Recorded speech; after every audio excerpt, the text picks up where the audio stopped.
72 Mohamed Dewji atoke au amekuja kutuaga kwamba anaondoka ndani ya klabu ya Simba kwa wakati huu uliokuepo, kwa sababu ana hoja ya msingi ya kutuambia hivi bilionea namba 1 Tanzania unakosa tunafungwa ovyo hapa katikati. Yanga ametupiga mara 6.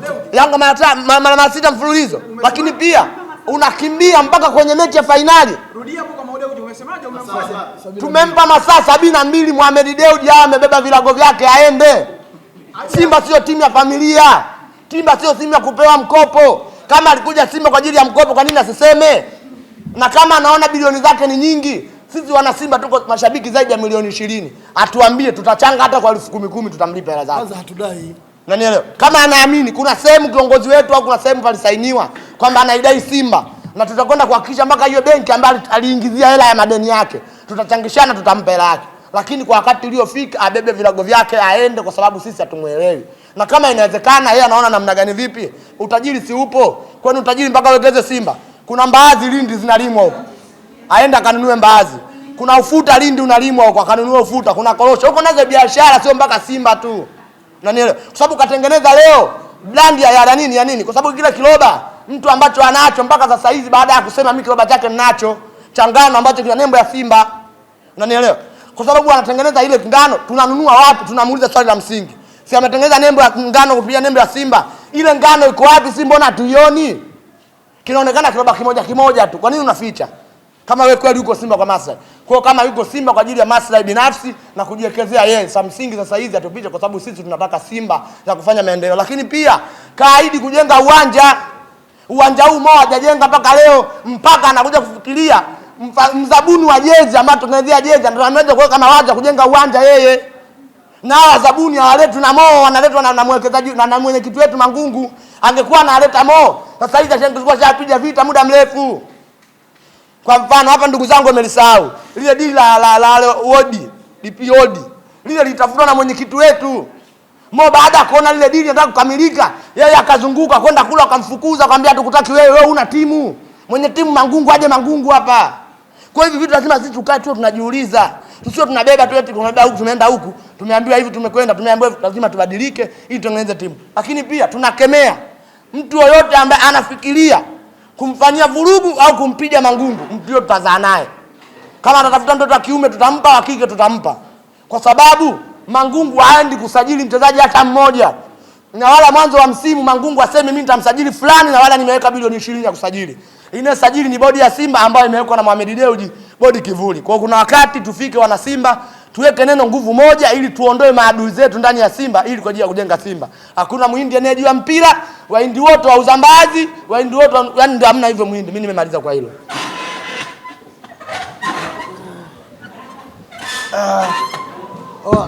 Dakika moja tuondoke. Ngoja Samad. Mimi nadhani tuliokutana hapa ni wana Simba na wenye machungu na klabu ya Simba. Wakitaka waamini hilo, hata Simba ilipopoteza kwa kufungwa magoli 5, kama waandishi wa habari mnakumbuka, tulifanya presi Masaki kulizungumzia Simba na matatizo yaliyokuwepo ili kuwarudisha wana Simba kwenye lugha moja. Sasa kama tuliweza kuwarudisha wana Simba kwenye lugha moja akiwepo GB 64, Dr. Mona na my friends wengine, leo tumekuja hapa kuwaambia wana Simba ukweli kwamba Simba yetu inaenda kupotea kama tutakubaliana wana Simba wote ikapotee. Kwa sababu gani nasema iende kapotee? Kama kuna ukomo wa mwenyekiti Mangungu miaka 4 achaguliwe mwenyekiti mwingine, kwa nini mwekezaji hana ukomo? Akae miaka 500 yeye apate faida tu. Mimi nikisema hivyo kwa sababu moja, kwenye jezi ya klabu ya Simba kati ya mdhamini mkuu na mwekezaji ana matangazo mengi kuliko mdhamini anayetoa pesa. Ukiangalia jezi ya Simba aliyetoka hapa kwenye mashindano ya kimataifa ambayo yana faida kubwa na thamani kubwa kuonekana duniani, yeye ndo amekaa pale mbele. Ameweka mokora pale mbele kwamba mdhamini mkuu wa mashindano ya kimataifa katika jezi. Sasa je, faida ya ile pesa ambayo imeingia pale, sisi kama wana Simba tunaipata wapi? Simba inafanya vibaya, tunamlaumu mtu mmoja. Maana yake hawa viongozi wengine kwenye Simba ikifanya vibaya wao wanakuwa hawatendi. Sisi tuwaambie tu, Simba imefanya vibaya miaka 4. kuanzia Modeuji mpaka mwenyekiti ambao leo wanasema ni mbaya, wote watupishe. Kama ni kweli waondoke viongozi ambao tumewachagua si wanachama, basi na mwekezaji atupishe, kwa sababu kama hasara anapata na anaendelea kuwekeza Simba, alafu Simba inafanya vibaya, leo yeye anaendelea kuwepo katika klabu ya Simba, sisi tunaona sio sahihi. Yeye kuna faida mahara anaipata. Kama mwekezaji upati faida, haiwezekani. Juzi nimemsikia mtu mmoja, ni mwenyekiti wa tawi ambalo siwezi kulizungumzia, ni mtu mkubwa sana kwangu mimi, lakini leo anaenda kusema wana Simba turudi kwenye matawi yetu. Tunarudi kwenye matawi yetu bila kadi za wanachama. MJ tafakari kwamba wewe mwana Simba unaambiwa kurudi kwenye tawi lako uende ukaisemee Simba mazuri, huna kadi ya wanachama. Yeye kwenye tawi lake wenye kadi ya wanachama hawafiki hata 13. Leo wamesoma rubadili wako watu 4. Paka nenda kodi wengine Zanzibar. Jitafakari wewe kwamba hamasa zote za Simba zinaanzia kwako. Je, wewe pia unapata faida gani kwenye klabu ya Simba? Kama sisi machawa Mangungu, wewe machawa wa vitu vingine. Sasa sisi tuwaambie wana Simba wote, kwa sababu wameongea waliotangulia hapa, lakini sisi tunawaambia tu wana Simba tuwe lugha moja. Wote waliokuwepo kwenye miaka 4 wamefeli, ikiwepo na mwenyekiti wetu wa klabu ya Simba kama kafeli, basi na mwekezaji pia amefeli.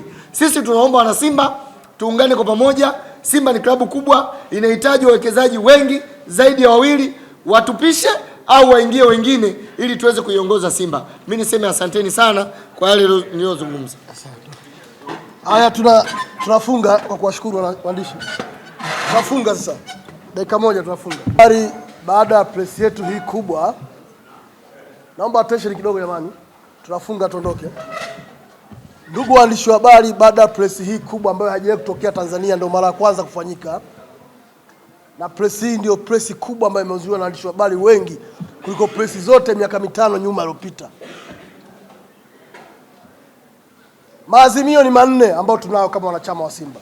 Azimio la kwanza, mwekezaji tunampa masaa 72 aachie timu yetu, kwa sababu ameshindwa kutupa furaha huu mwaka wa 5 sasa, na tumechoka kukaa kwenye huzuni. Hatuwezi kuwa na mwekezaji ambaye hawezi kutupa furaha na kuisaidia Simba kupata matokeo. Hilo la kwanza. La pili, tunaomba serikali tukufu ya rais wetu Dr. Samia Suluhu Hassan itusaidie kuondokana na hiki kimvuli cha uwekezaji transformation kwa Simba. Ni kimvuli ambacho kinatuumiza wana Simba. Mama Samia, wananchi wako hatuna raha huu mwaka wa 5 kwa sababu ya neno kivuli, uwekezaji wa ujanja kwenye Simba. Tunaomba serikali yako tukufu na sikifu, Mheshimiwa Rais, iingilie kati huu uwekezaji, uondolewe.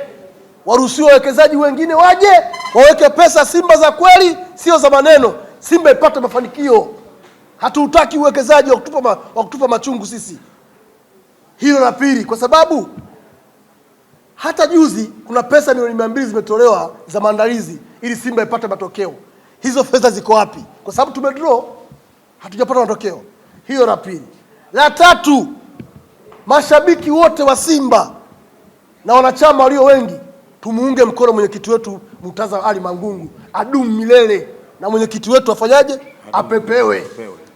Hilo ndio azimio letu, kwa sababu ndio kiongozi sahihi ambaye yupo kwa sababu ya maslahi ya Simba. Hilo ni azimio la tatu. Azimio la 4, hatujui, hatufahamu na hatukubali madeni ya aina yote kutoka kwa mwekezaji. Wanachama sisi hatuyakubali na hatuyatambui. Mwekezaji wetu hadai timu yetu hata 100 mbovu, na asahau hilo. Na hayupo kiongozi ambaye atakuja mbele kutuambia wanachama tunadaiwa, timu yetu inadaiwa, ilipe pesa. Hayupo mwanachama huyo kiongozi. Kwa hiyo hatutambui madeni yote ambayo anashinikiza viongozi wetu wa klabu wasaini alipo. Sisi kama wanachama hatutambui, kwa sababu hakuna mkutano wa wanachama mkubwa, mkutano mkuu ambaye uliadhimia hao madeni na ukakubali yeye atukopese ili alipwe. Kama kukopa tungine kukopa sako, sio kwake. Hilo la 4. La mwisho, wanachama wote wa klabu ya Simba ni wakati wa kuungana kuwa kitu kimoja. Tuongee lugha moja kama neno nguvu. Tuungane, tuache makundi, tuache migogoro na mivutano. Sisi tushajua upande wetu ule hauna shida, upande ule shida ni huu. Sisi tuungane kwa pamoja, tuwe pamoja na mwenyekiti wetu kwa kuisonga Simba mbele. Mwisho kabisa ni washukuru waandishi wa habari wote ambao mmeweza kujitokeza hapa kwenye hii press conference. Mwenyezi Mungu awabariki sana nyinyi pamoja na vizazi vyenu, na awabariki kazi za mikono yenu pamoja na kazi ambazo mnafanya kila uitwao leo. Naitwa Dr. Mohamed Hamisi, shabiki na mwanachama hai wa klabu ya Simba. Asanteni sana.